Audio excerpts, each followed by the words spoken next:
Vou falar sobre a formação do relevo brasileiro. O relevo brasileiro tem formação antiga e resulta principalmente da sucessão de ciclos climáticos e da ação das forças internas da Terra, como a movimentação das placas tectônicas, as falhas e os vulcanismos. Os agentes externos que mais participaram da formação do relevo brasileiro foram o clima, a temperatura, o vento, chuva e os rios. As características do relevo brasileiro.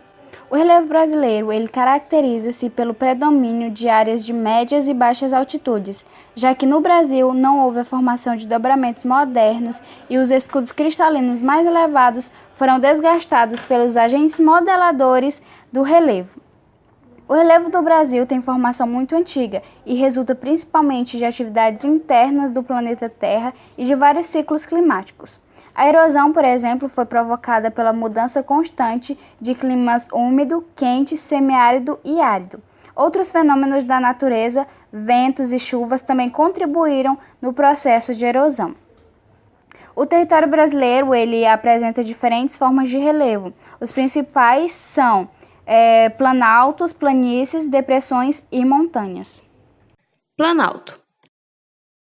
Os planaltos, ou também conhecido como platô, apresentam uma forma de relevo constituída por terras altas, não tão altas como montanhas, mas também não tão baixas como planícies. Geralmente são cercados por regiões mais baixas, cercados geralmente por planícies.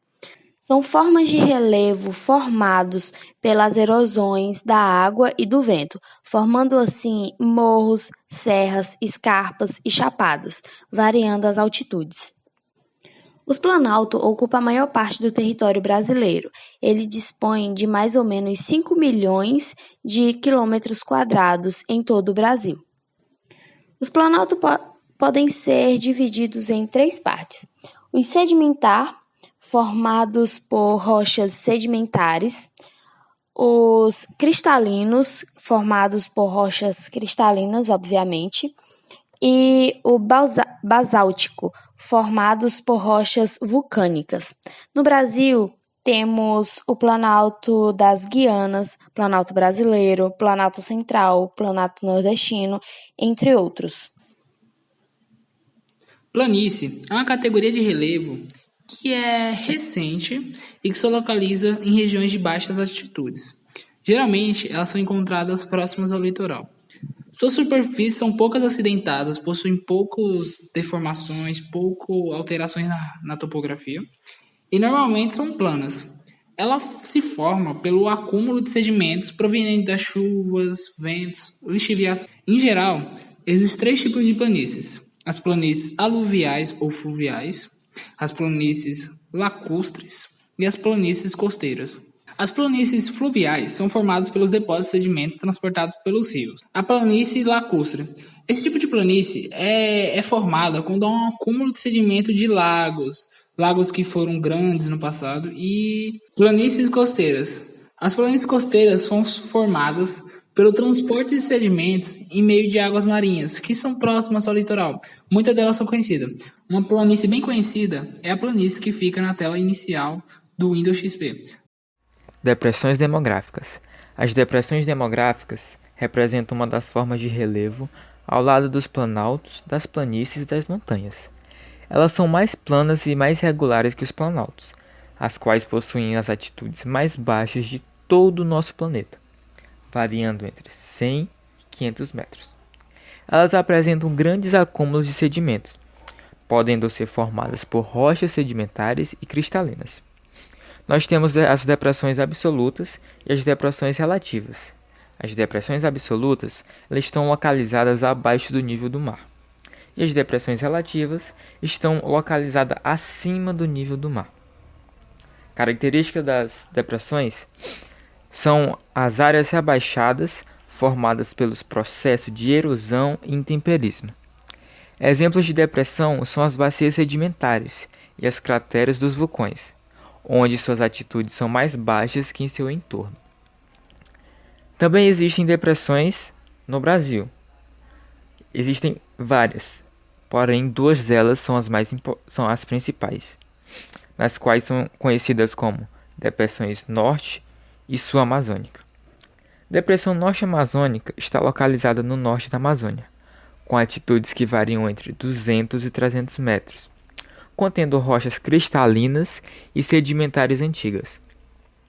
A Depressão Sul-Amazônica são terrenos predominantemente sedimentares e altitudes variando entre 100 e 400 metros, localizada na porção meridional da Amazônia.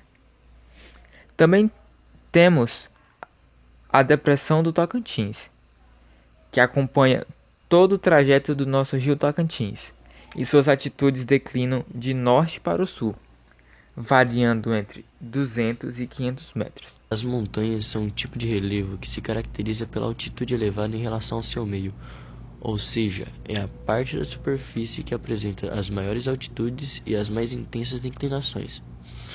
Quando se encontram em conjuntos ocupando extensas áreas, chamamos de cadeias montanhosas ou então cordilheiras.